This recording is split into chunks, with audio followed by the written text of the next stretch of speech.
Assalamualaikum warahmatullahi wabarakatuh. Alhamdulillahi rabbil alamin. Assalatu wassalamu ala asrafil anbiya'i wal mursalin wa ala alihi wa ashabihi rasulillahi ajma'in. Amma ba'du. Ashhadu an la ilaha illallah wa ashhadu anna Muhammadan abduhu wa rasuluh. Allahumma salli ala Muhammad wa ala ali Muhammad sallallahu alaihi wasallam. Halo teman-teman yang saya banggakan. Alhamdulillahirabbil alamin. Puji syukur kehadirat Allah Subhanahu wa taala atas karunia nikmat dan Islam sehingga kita masih diberi kesempatan untuk belajar agama, yaitu kita akan belajar fikih tentang salat fardu. Yaitu terdapat pada Quran surah Al-Baqarah ayat 45 yang berbunyi wasta'inu bis-sabri was-shalah wa innaha lakabiratun illa 'alal khashi'in, yang artinya, dan mohonlah pertolongan kepada Allah dengan sabar dan solat, dan solat itu sungguh berat kecuali bagi orang-orang yang khusyuk. Quran surah Al-Baqarah ayat 45. Oke teman-teman, apa itu solat fardu? Sebelum itu, tujuan pembelajaran kita di dalam pembelajaran kali ini adalah yang pertama, bisa melaksanakan sholat fardu. Yang kedua, mengurutkan gerakan bacaan sholat fardu. Yang ketiga, menjelaskan pengertian sholat fardu itu sendiri. Dan yang keempat, menjelaskan dalil tentang sholat fardu. Yang kelima, membedakan syarat wajib, rukun sholat. Dan yang enam, hal yang membatalkan sholat. Yang ketujuh, membiasakan tata cara sholat fardu. Dan yang terakhir, melakukan sholat fardu dalam kehidupan sehari-hari. Oke teman-teman, apa itu sholat fardu? Ada yang tahu? Kita akan mengetahui pengertian sholat fardu dari segi bahasa. Dari segi bahasa, sholat fardu berarti adalah doa. Jadi, dari bahasa itu, sholat sendiri artinya doa. Dari segi istilah, sholat adalah ibadah yang terdiri dari perkataan dan perbuatan tertentu yang dimulai dari takbiratul ihram dan diakhiri dengan salam. Jadi ada dua pengertian, yaitu secara bahasa dan secara istilah. Sedangkan pengertian fardu adalah wajib. Jadi kalau digabungkan, sholat fardu adalah sholat yang wajib dilaksanakan oleh orang muslim atau orang Islam yang beriman kepada Allah Subhanahu wa taala. Jika menunaikan, maka mendapat pahala dari Allah. Namun, jika meninggalkan, maka mendapatkan dosa dari Allah Subhanahu wa taala. Hati-hati teman-teman. Salat itu adalah kewajiban dari Allah Subhanahu wa taala. Jadi harus kita lakukan. Kalau kewajiban tidak kita lakukan, berarti kita termasuk orang-orang yang mendapatkan dosa, karena itu sudah termasuk dari orang mukallaf, orang yang sudah dikenai dosa. Salat itu terbagi menjadi dua teman-teman, yaitu ada salat fardu dan ada salat tatawwu. Nah, salat fardu sendiri yaitu salat wajib 5 waktu seperti yang kita lakukan dalam keseharian, yaitu salat subuh, zuhur, asar, maghrib, dan isya. Sedangkan teman-teman, sholat tatawwu adalah sholat sunnah. Nah, sholat fardu itu sendiri dibagi lagi menjadi dua. Apa saja? Yang pertama, sholat fardu ain. Dan yang kedua adalah fardu kifayah. Di dalam Al-Quran, dalil sholat fardu tertuang pada Quran surah Al-Baqarah ayat 43 yang berbunyi, wa aqimus sholata wa atuz zakata warka'u ma'ar raki'in. Yang artinya, dan laksanakanlah sholat, tunaikanlah zakat, dan rukuklah serta orang yang ruku. Quran surah Al-Baqarah ayat 43. Jadi teman-teman, itulah dalil dari sholat fardu. Syarat wajib sholat fardu itu apa saja? Yuk kita cek. Yang pertama, Islam.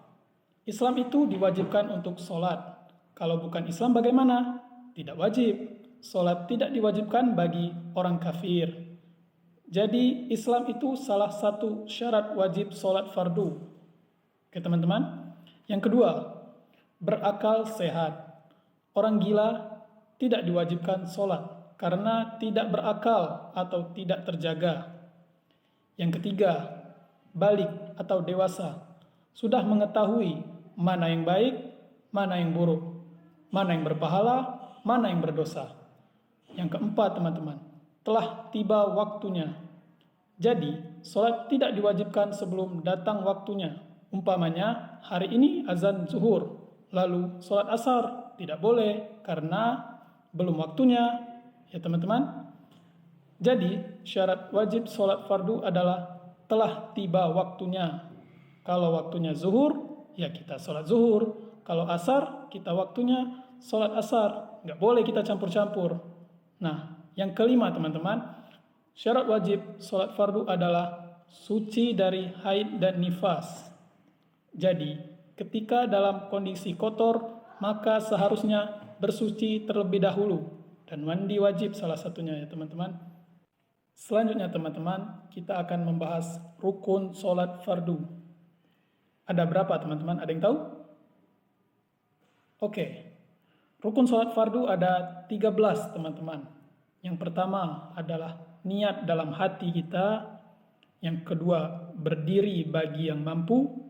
Yang ketiga, takbiratul ihram, yaitu mengucap lafaz Allahu Akbar.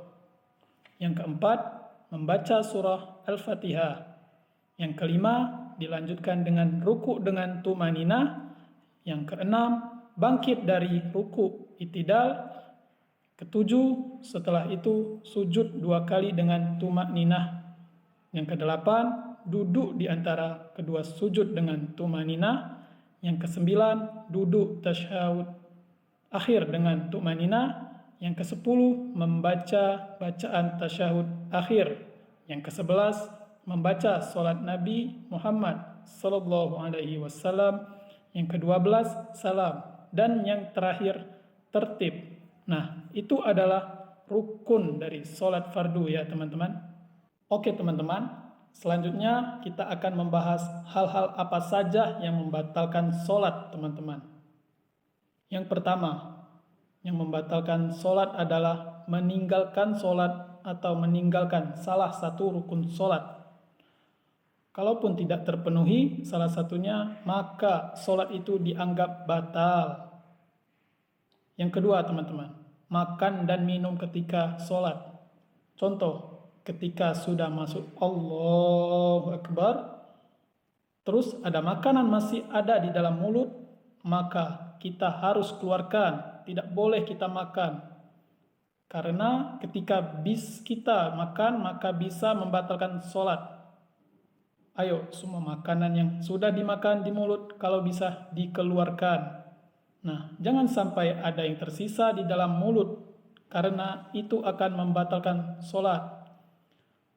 Ketika sudah tertelan, teman-teman. Selanjutnya, hal yang membatalkan sholat yang ketiga, sengaja berbicara yang tidak ada kaitannya dengan sholat. Karena sholat itu artinya doa itu sendiri. Nah, sholat kok sambil ngomong? Itu batal jadi, nggak boleh kayak gitu terjadi.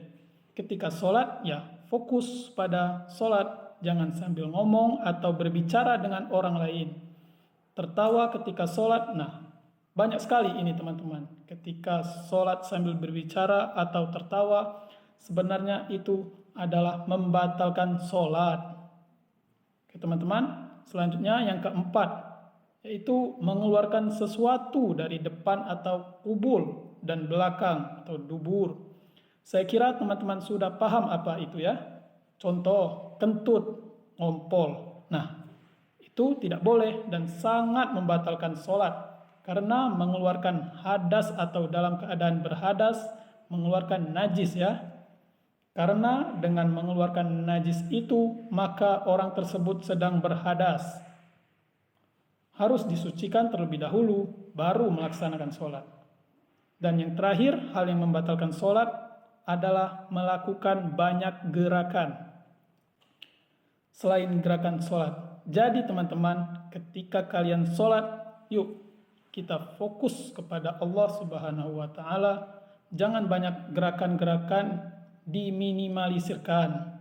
Nah, Jadi kalau bisa jangan sampai banyak gerakan ketika sudah takbiratul ihram Allahu Akbar. Udah, tetapan menghadap ke bawah, ke arah kiblat atau ke tempat sujud. Tidak usah banyak gerakan, goyang-goyang itu nggak usah. Karena melakukan banyak gerakan itu adalah hal yang membatalkan sholat ya teman-teman. Baik teman-teman, kita tadi sudah belajar tentang pengertian sholat fardu, dalil tentang sholat fardu, syarat wajib sholat, rukun sholat, dan hal-hal yang membatalkan sholat. Semoga materi singkat ini bermanfaat bagi semuanya. Silakan diaplikasikan di dalam kehidupan sehari-hari. Kurang lebihnya mohon maaf. Marilah kita akhiri dengan doa kafaratul majelis. Subhanakallahumma wa bihamdika asyhadu an la ilaha illa anta astaghfiruka wa atubu ilaik. Wassalamualaikum warahmatullahi wabarakatuh.